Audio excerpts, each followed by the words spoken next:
Good afternoon, and thank you for the opportunity to present my leadership project. A little bit about myself before I begin. My name is Vindana Chibabai. I'm a medical microbiologist and the current head of CHARM at the NICD, as well as an associate professor at the University of the Witwatersrand in Johannesburg, South Africa.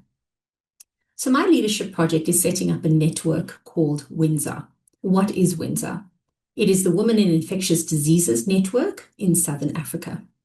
And the idea is to build a peer-driven regional network that connects, supports, and empowers women working across all areas of infectious diseases to create a space where women can find visibility, leadership development, mentorship, and a sense of community.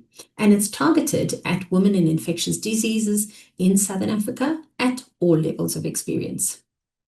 So why is WIND-SAR needed? Women in Africa play major roles in clinical care, microbiology, epidemiology, research, and public health.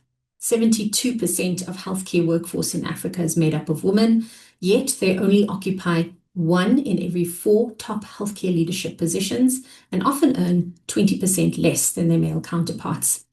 Common barriers include limited mentorship, work-life balance pressures, and institutional cultural biases. And we know that there's no current regional platform dedicated to supporting women in infectious diseases. So WIND-SAR aims to fill this gap. Some interventions as part of this project include partnering with the Regional Infectious Diseases Society called FITSA, conducting a needs and barriers assessment, and based on the analysis of these results, we will then form a core leadership team within FITSA, and together with FITSA, develop pilot activities for this network. We anticipate some challenges, including limited time and voluntary capacity. Reaching participants beyond major centers may prove to be challenging, and sustainability of the activities, considering limited funding, might also pose difficult. However, wherever there are challenges, there are also opportunities, and we've noted strong interest and enthusiasm from women across ID disciplines in the area.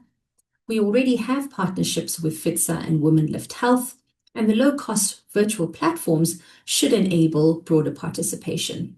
In general, we feel that there will be momentum for gender equity in health leadership, both regionally as well as globally.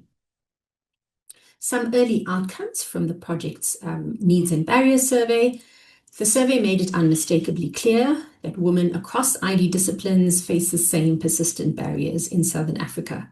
70% of the women who completed our survey felt that they are not adequately represented in leadership in their institution or their country. 80% of them experienced imposter syndrome, highlighting deep confidence and support gaps.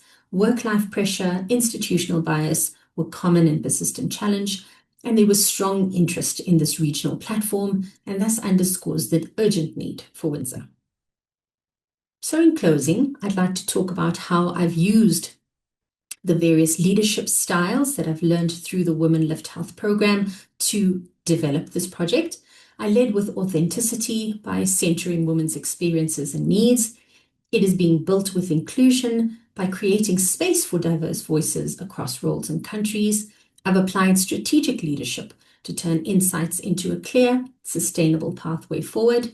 It is aimed for impact by elevating women's visibility, confidence, and opportunities in infectious diseases.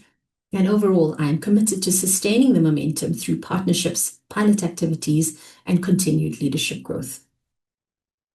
So lastly, if you work in infectious diseases or know women who do, please take a moment to complete or share our interest survey. Your voice will help shape a regional network for mentorship, leadership, and collective impact. Thank you for your time.